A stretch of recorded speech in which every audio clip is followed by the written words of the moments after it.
Welcome to That Sounds Terrific in the 585. Join hosts Nick Koziel and Christine Green as they spotlight the incredible leaders, visionaries, and innovators shaping Rochester and the 585 community. From transformative stories to big ideas, we celebrate the people making our community a better place to live, work, and thrive. So sit back, relax, and listen to what makes the 585 sound terrific. Welcome to That Sounds Terrific in the 585 with Christine Green and Nick Koziel. And today we have Zack Shepard from the Tiny Trailblazer, but that's only one of the things he does. So we're going to get right into it. Thank you for coming on the show today. Happy to be here. Thank you guys for having me. Awesome. Yeah, we were just chatting a little bit off the air, and I was getting more and more excited about talking to you. So why don't we just kind of get started, who is Zack, and tell us a little bit about yourself and what you do. Yeah, so I'm a photographer, videographer, and I've always been interested in that my whole life. As a little kid, I grew up skateboarding, so I was always videotaping it. Me and my friends were, we had cameras and we were taping each other. And then we figured out a way to edit that stuff through VHS. Then it went through mini DVD. So I just kind of grew up thinking creatively, being around creative people. I think I was like 14 or 15 when I really got into photography. I was taking it in high school in like 7th or 8th grade. That's where I really fell in love. And then I built my own dark room in my basement. And I remember shooting a wedding on film, and it was the scariest thing ever. But I did it, developed the whole wedding, came out great. I actually still shoot film more as a hobby, but I've just always been a creative person, and that's kind of the way my brain works. After high school, I ended up going to MCC for a little for photography, and then I ended up graduating at RIT in photography. So it's kind of transitioned into video because if you kind of have an eye for photo, you can kind of have an eye for video. That's how I feel. Mm-hmm. And that's kind of my backstory a little bit. Cool. I mean, I had a love for photography growing up myself, and I didn't have my own dark room, but I definitely had some experience developing photos, and it's so amazingly peaceful and really cool to see they sort of come alive like before your very eyes. And I have not shot a wedding on film, but I have helped plan them, and I don't want to be on the side of the photographer who did it in film and all of a sudden the film does not work or something. Yeah. No, I agree with you. I find peace in photography, especially with film, because you shoot a whole row or 2 whole rows and you have no idea what you shot on it because it could be a month, 2 months ago. And it's just that anticipation of trying to remember what you shot and then having it kind of develop before your eyes is kind of like what I fell in love with. Yeah, and there's a real true art to it too. Like you mentioned RIT. Sorry, Christine. I just wanted to say one more thing. With the way that you develop it and making it lighter, darker, and some effects that you can do just with film. I mean, digital has a lot of different cool things too, but film is just like it's a really great art. So yeah, cool. Art. So I was going to ask, so if you went to MCC and RIT, you grew up in this area, correct? Yeah, I've always lived in this area. I went to school for a little bit out in Livonia, but I came back in like 4th or 5th grade, and I've always been here. So what I wanted to ask is, what I always love to ask photographers and people around here who are in film or videography is how much, and I know this is hard because you're enmeshed in it, did living in basically the area where Kodak was developed in the photo city, how did that have any sort of impact on what you ended up doing as your career and your love with photos? I mean, it played a part. My mother-in-law worked at Kodak. So when I've been dating my wife since I was 15, so almost 25 years. So I've known her mother-in-law forever, and she worked at Kodak, and she knew I loved photography. So she would bring home film for me in like 7th and 8th grade. And I had like an endless amount of 35 millimeter film that I was able to shoot. And that was because, Kodak was here and she worked there. Also, it's kind of strange, but our weather plays a big part in that. It's gray here, Mhm. and I love shooting when it's gray out because when it's really sunny, you get all these shadows. So shooting all year round helps in Rochester. But yeah, living here played a big role. And then we obviously have the George Eastman Museum, so that's really cool to visit. I've taken my Yeah. kids there a bunch. But yeah, Yeah, Cool. it's funny as I fight the sun in my little studio here. yeah. It's not great today, but I totally get what you're saying. And Mhm. the question that I like to ask photographers, and it's kind of an unfair question, but like it's sort of there's two. I like to ask like what's your favorite photo you've ever taken, and then I also like to ask what you're thinking about that. Like, what's your favorite place or subject to photo? Like you just can't stop taking the photo of that. I travel a lot for work, so I do a lot of landscape photography is some of my favorite. Um, I don't have a favorite. I've taken some really amazing pictures in the Grand Canyon. I know it's hard to kind of mess that up, but I've shot that on medium format film, and that just came out like there's nothing like shooting on film. So I'd Yeah. say, my travel photography is some of my favorite. Awesome, awesome. And I guess you haven't seen some of my family try to take photos. They can mess up photos. Usually it's like putting the Yeah, hand yeah, in front of the lens somehow. Like, yeah. but yeah, it's It great. happens. It happens. Yeah. Um, Can you tell us a little bit about, you've got your Tiny Trailblazer hat. Tell us a little bit about that project. I mean, that's only one project in all that you do as a professional and as a photographer and a family man, but tell me a little bit about this. Yeah, absolutely. So, we started this project, me and my daughter, a little over a year ago, probably the beginning of last summer. And my daughter has a lot of energy. She has a big personality. I mean, you've met her. Yeah, She's she's it's awesome. it's it's like a tornado. And a lot of we've done over 50 interviews. We try to do an interview a week. So we've kind of racked up a ton of interviews, just meeting new people. And a lot of these interviews, like sometimes I just have to reel her back in because she just goes off topic, but she has such a great personality that I just let her do her own thing, and she's only 9, so she can't mess it up too much. But it was a way to kind of get her out in the community, see Rochester, meet as many people as she possibly can. And I also have another kid at home, so it was kind of a way to give my wife a break and separate the kids so they're not killing each other at home.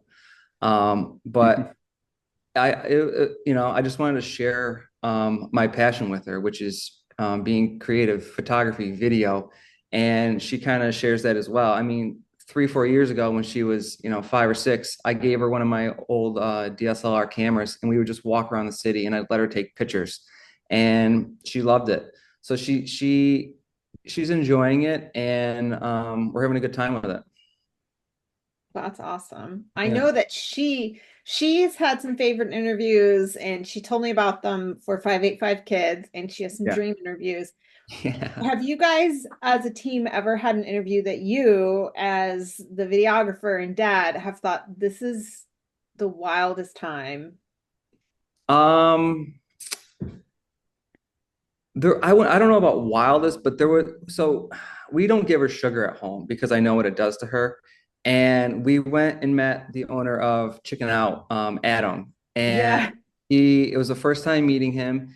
And he has these drinks. They sell these drinks, and it was like a blue Gatorade, but they make them in house. And he's like, "You want one?" And I was like, and she's like, "Yeah." And she had it, and it's just pure sugar. And we started the interview, and for a good 5 or 6 minutes, it doesn't seem like a long time, but when the guy's got something to do and we're trying to get through an interview, she just could not stop laughing. And it kind of happened with you too, Yeah. Christine. Because I But this have a was, candy bowl in my yeah, yeah, Oh you gave yeah. her candy, and that's what happened. But Yeah. this was like 10 times that. And he was like awesome about it. But like it kind of made the interview what it like even better because they were laughing the whole time and he was awesome through it. But that was kind of one of the more memorable ones. And he also took her back into the kitchen, let her make a sandwich, cook the fries. So People really are amazing here in Rochester because the people we've met have taken time and showed us around their business, their facility. And I don't know a lot of people that would do that for a 9-year-old or a stranger. Yeah, Rochester's kind of awesome. Yeah. Obviously, Mhm. Rochester Yeah. booster. Yeah, those Yeah. things are like liquid cotton candy. Oh yeah, In those- yeah. It's all good. but yeah, that's awesome. I mean, Yeah. I have 4 kids and some of them are, quite wild at times too. And yeah, I think they shouldn't be allowed to have sugar before an interview. Yeah. That might be If a new if rule. sometimes we do them after school, so I kind of maybe I go out of my way to give her a piece of candy to kind of give her some of that energy because she You're a retired, little, but yeah, yeah. she loves it, and every week she comes home from school and she's like, "Who am I interviewing this week? Who am I interviewing this week?" So it's tough trying to schedule all of these with my work schedule, but Yeah. it's Mhm. something that me and her love to do, so I make time. We make time for it. Yeah, that's wonderful. I mean, there might come a time where she'll be like, Dad, I'm busy. I can't do it. Yeah, So this yeah, is something your guys are gonna treasure no matter what the future holds. So I think right. that's um I just think that's the coolest. I don't think enough people know about I think people know about Avery, but I think the idea that you guys are this team is something pretty special. Yeah, And I I wanted to have. ask, yeah, go Yep. ahead. I mean, I have a special relationship with her where, you know, we just enjoy being around each other. And I don't know, I want her to have as much fun as a kid. And I look at these almost as like a journal. So Mhm. because I have a really bad memory, and maybe that's why I like photography, so I can remember where I was. But it's going to be fun to go back in like 5 or 10 years and be like, this is what we did. Like we took the time and we met all these people, and like it's kind of cool to see her grow up too through the Mhm. video. Yeah. So that's been a fun part of it. Well, and you're setting her up too, like to be even more successful in the future with these things. I mean, we talk about it all the time, and my networking groups and at work, like part of the hardest part of like, employment sometimes is the connections, is making the right connections and Yeah. like learning to interview, learning to be yourself and how important it is to be yourself. Because if you get, like I say this constantly to people that I help looking for work, you know, it's great if you get the job, but if you don't know anything about the work environment and you get there and you hate it, it doesn't Yeah. matter if you have the job because you're gonna Yeah. like kind of hate your life. You're gonna Right. make their lives miserable. Right. So knowing like what you're kind of getting into, and Mhm. having those skill sets to kind of, do what Yeah. you have her doing is amazing. So Yeah. that super excited. And I love the whole like video journal thing too. Like, Yeah, no, I agree with you 100%. I've had jobs where I've hated, and I wish like I could see all these different jobs out there at such a young age that I could possibly pick from. And like when she's at the age of getting a job, she literally could go anywhere because she knows all the business right. owners. She'd be like, Yeah, "Hey, Yeah, I she knows love like everybody. you she remember can me? come Can I have a intern job?" for us. Yeah, Yeah. That's Um, awesome. yeah. Zach, tell me, what do you have any personal outside of work, outside the Tiny Trailblazer? Do you have any particular photography or video projects that you're working on that is special, that are special to you or new or upcoming? What are you working on? Personally, nothing in the works. I shoot film, like I said, on my spare time or when I'm on the road. That I just develop and work on myself, but nothing really personal. I'm pretty slam packed with work right now. I'm a partner at a digital marketing agency here in Rochester called Howell Studios. So we're constantly on the road. So that's kind of where I'm at work What wise. what what do you what tell us a little bit about that, your job, and with the Howell Studios, you said? Yeah, Howell Studios. So Yeah. we specialize in the printing and sign industry, and we travel all over the country for our clients, creating testimonial videos, recruiting videos, and we do brand videos as well as marketing for them. We go to trade shows, and I've kind of, me and my partner Patrick, we've kind of take what we went to school for storytelling, and we've kind of integrated it into the business, and that's kind of how we run things. We start with the story, and we build off of that.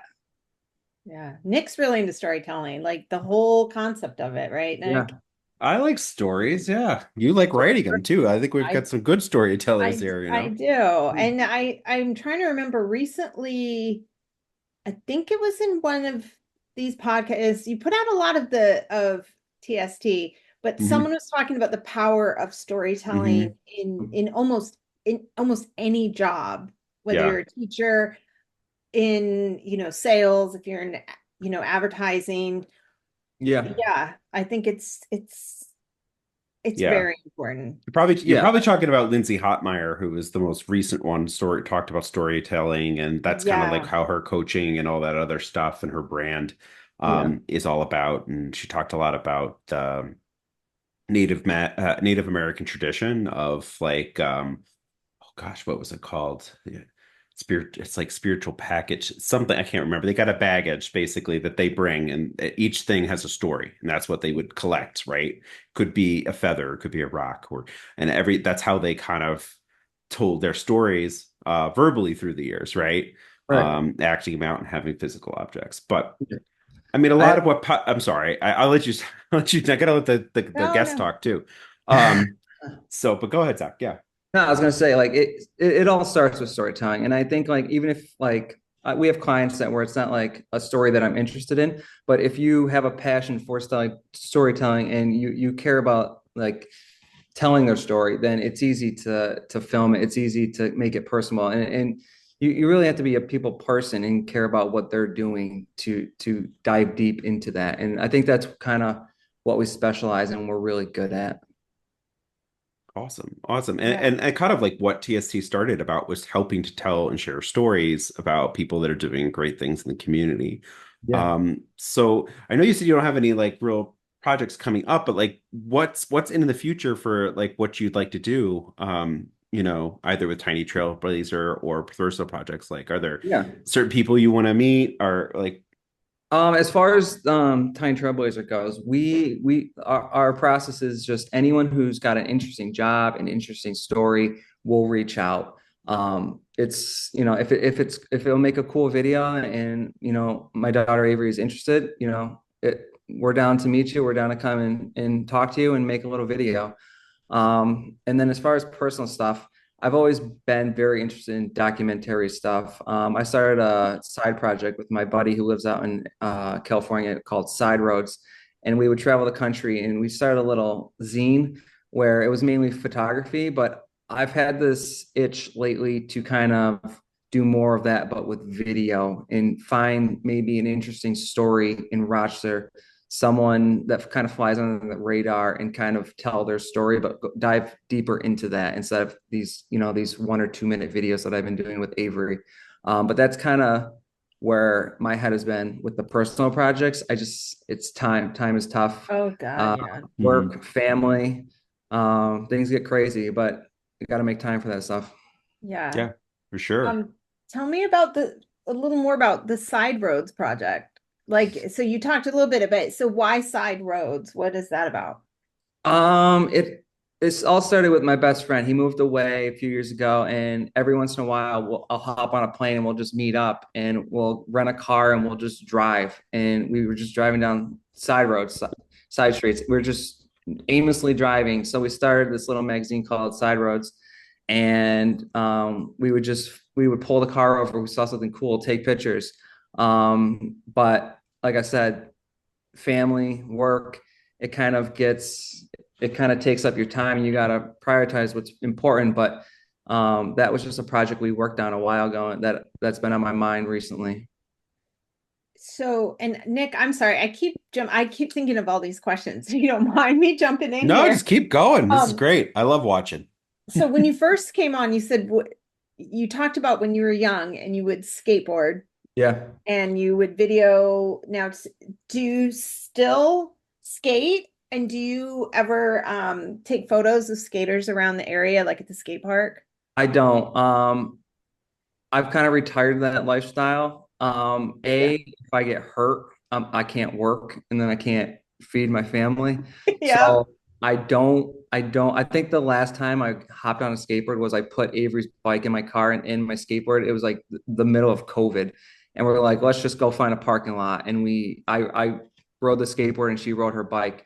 But I am not really in That scene that anymore? scene anymore. I grew up in it, like that was my life for a Yeah. very long time. Where all my friends, everything I did was skateboarding.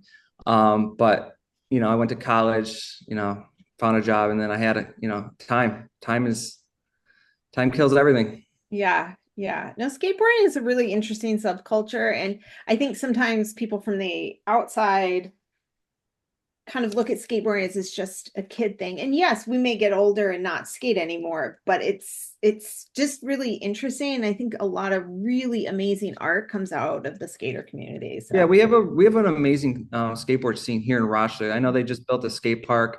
yeah. We have Crudco that's been here forever. Um, it's a huge scene here. It's a great community. I've just been out of it for so long, but I know it's still kicking. Yeah, it is. Mhm.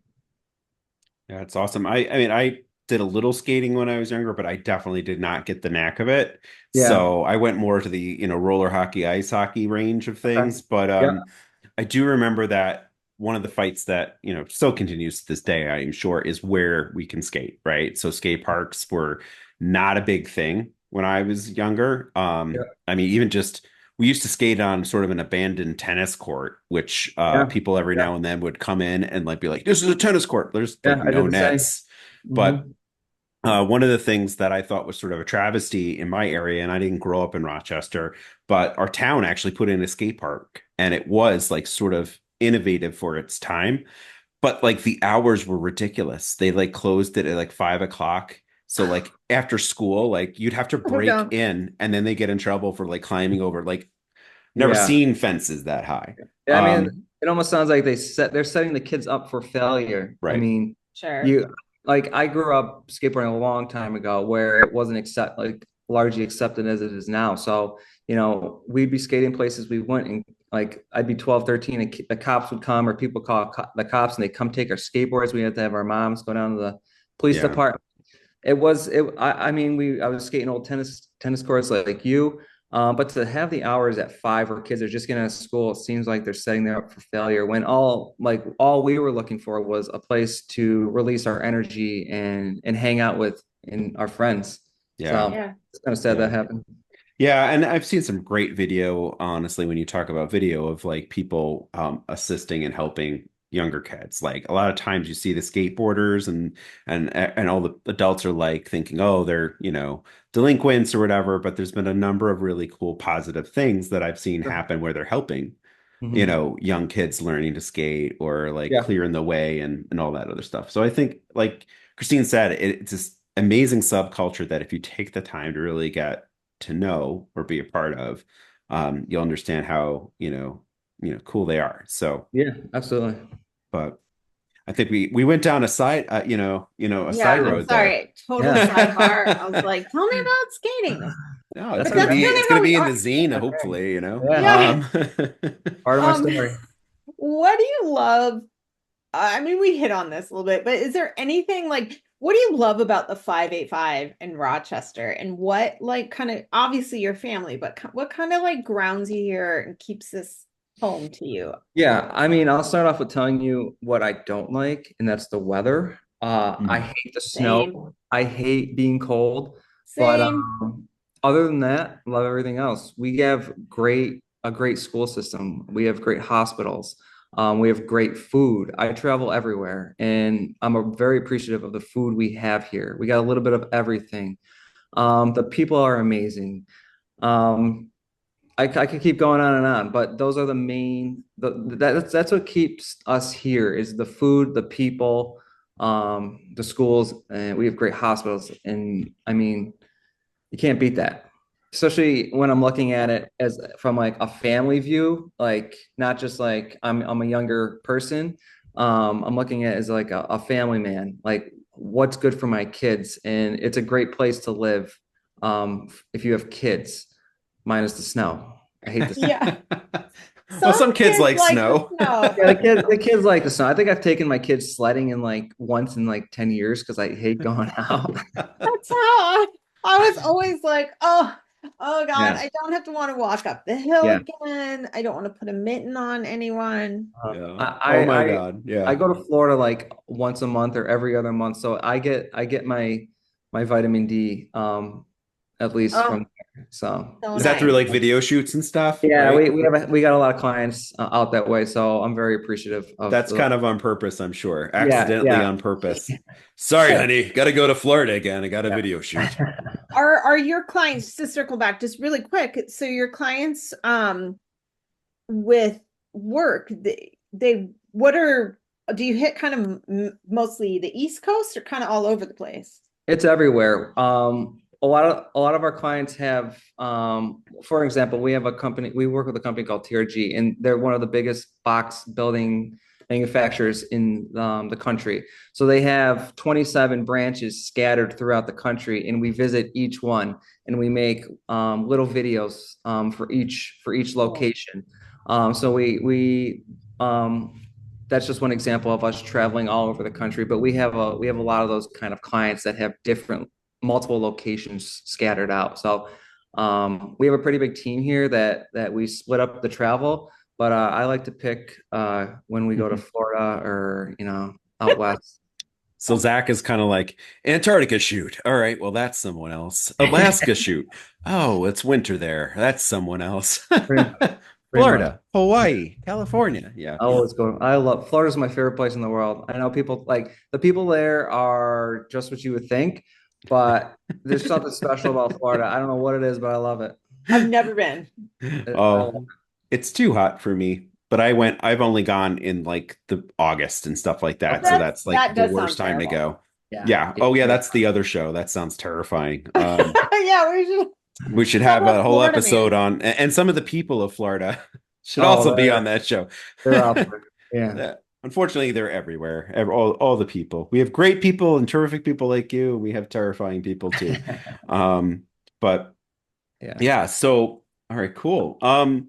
So what else? I mean, what other things are you super like, into in the 585? Do you have like if someone's visiting here, do you have a recommended place to go? You talked about kind of being a foodie. Like, is there Yeah. a cool place that you would recommend? I mean, we have the Strong Museum of Play. That place is amazing. We did an interview, me and Avery, with this national band called The Head and the Heart, and they've been touring forever, but they're at the point where they have kids, and they brought the kids on tour with them this time. And we were interviewing the mom, Charity, and she was telling us how her husband, who plays the guitar and sings in the band, was at the Strong Museum of Play, and he called her before the interview, was like, this place is amazing. And they're from Seattle. So, I mean, that's an awesome place if you have kids. Our zoo is pretty amazing. We have great parks. But the food, I'll always go back. The food's the best here. Do you have a favorite restaurant? We go to Red a lot. Oh, One of my really good friends, Giovanna, she's the manager there. Okay. So if we ever want to get in like last minute, I'll just call her up and be like, hey G, can you get us in? Can you get us a table? Sometimes she'll make a table. Maybe I'm not supposed to say that, but All right. We'll have to blurt that part out. we Everyone's love got a Red. connection somewhere. Yeah. We love Red. And we've met a lot of people through doing the Tiny Trailblazer stuff. So chicken out, like we go there, once a week almost. That's turned into like our go-to place. We've done a couple of chocolate places in Rochester. So Radio Social is Avery's favorite place because she loves the guy she interviewed there. It's awesome. So Yeah, she told me that. That's hilarious. Tristan, we sometimes we don't even like we're not getting any food or drink. She'll just run in and say hi and then we'll leave. So That's so she's sweet. built these relationships with people that are pretty cool to see. Awesome. But I guess I can go off topic. Sure. And Yeah, that's the talk whatever you topic. want. But there are a few interviews that kind of we've been working on that have been a little bit tougher to get. We've always talked about the Josh Allen interview, which is like I don't know how you would describe that. That would be like The big goal. the ultimate interview. It's kind of funny because she did an interview with the DNC and like they did this whole paragraph on how she wants to meet Josh Allen. And that was like a year ago. And then we met the mayor and the mayor gave her a plaque. And on the plaque, it actually says like, hopefully one day you'll meet Josh Allen. And they like wrote it on the plaque. And then we did the interview with Christine for 585 Kids and we mentioned Josh Allen. So it's kind of funny how I don't know if we're working closer, but if you speak it into existence, maybe it will happen. And she Maybe just, maybe Yeah. I'll try and send one of those issues because I think at the when I interviewed or she interviewed me, we interviewed each other. Okay. yeah. So I said, "Who's your dream interview?" And she says, "Josh Allen. Do you know who that is?" And I put that in the article. Yeah. I just think that's just Yeah. so Mhm. hilarious because she was dead serious. She was like, "Do you know who that is?" Yeah. She's funny. I have no doubt that that's going to happen for her and for you. You But you know, know what? They're really not about that. yeah. It's whoever we meet, we meet. It doesn't really matter. We've had we've had like I'd say 99% like love and positive things, but there are always those people who are negative and like will leave Oh, like a like a Mhm. like a nasty comment on a kid's does Instagram where they're that? doing something positive. And Yeah. I'm always just like, and I never delete it because I'm like, first of all, that's insane for you to leave that. And now I want everyone to see it. Yeah. Yeah. And I usually just respond with like, thank you for your feedback or something. But it's not none of this is to like get her famous or to make money or any of that. Like it was never about that. It's she really doesn't even talk about it. Like we do the interview, we go get lunch and we come home, and that's kind of the end of it. And sometimes she'll want to like after I post it or edit, she'll want to watch it, but she doesn't go out like half a lot of her friends don't even know she does this. Just because I wouldn't say she doesn't want to brag about it, but like it's just become like almost a daily like it's part of our life now where we just Yeah. go out and we meet people and I do it because I want her to experience our community, experience the different jobs out there, and just work on her social skills. Yeah, it's amazing. And it's sad too, like the comment thing. There's been a bunch of that, like, actresses and actors and stuff like that, not going on social media because of some of the really bad things that are Yeah, posted or created about them, right? yeah.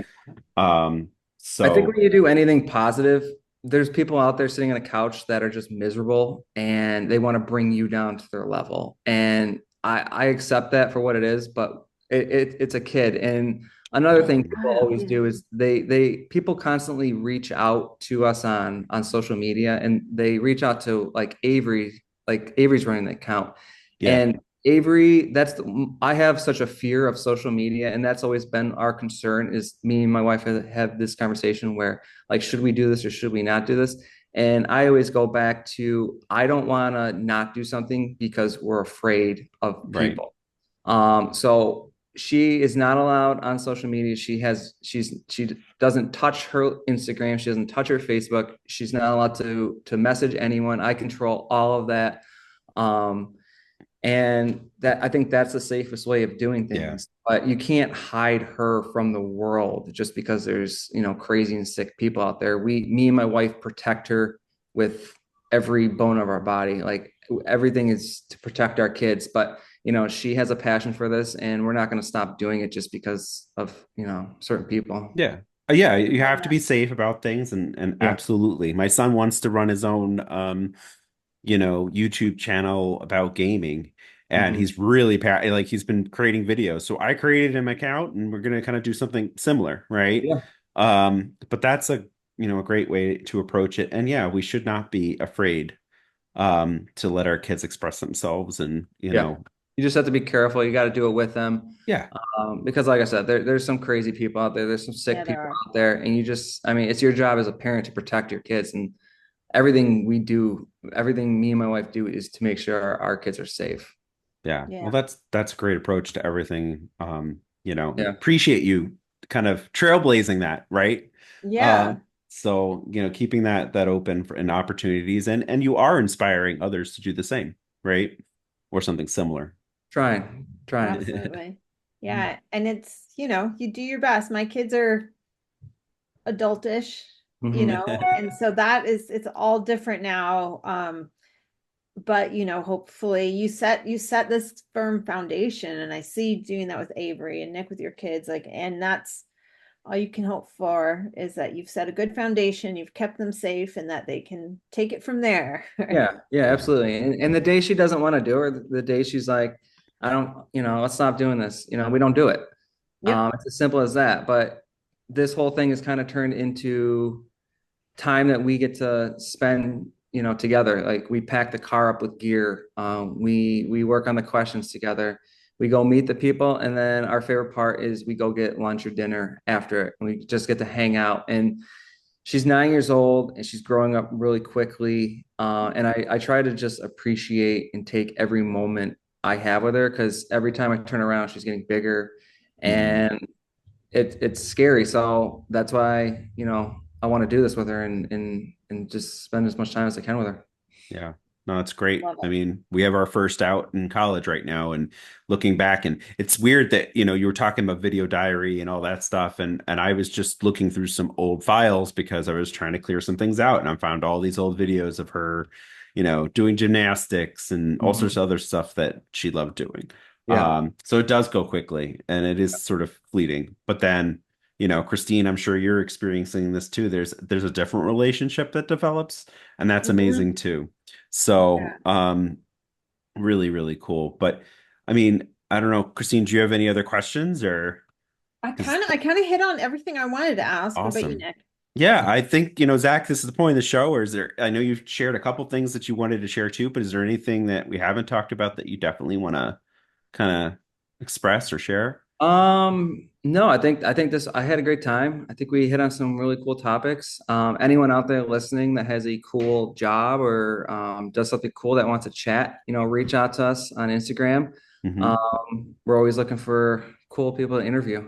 Especially people named Josh Allen that play for a certain team out in Especially, Buffalo. especially Josh Allen. Especially Josh Allen. Because he's a big listener of this show, I'm sure. I'm Um, sure. No, but if you know someone, this is definitely one of those things where, like, Josh is a great guy. I've read about it. I've seen it in video and all that stuff. This is one of those situations where I think he would want to do this if he knew about it. I know. So I'm sure it's super hard during the season, because, like, it's a season. They're They're working. yeah, awesome. We'll try again. He's Maybe got things going on. Yeah, he's a busy man.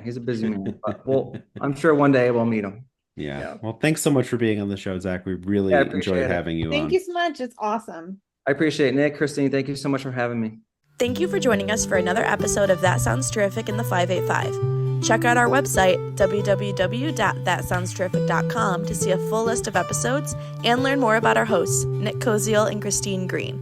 Be sure to find us on your favorite social media platforms or podcast listening service by searching That Sounds Terrific, and feel free to give us a 5-star rating if you enjoy our show. Until next time.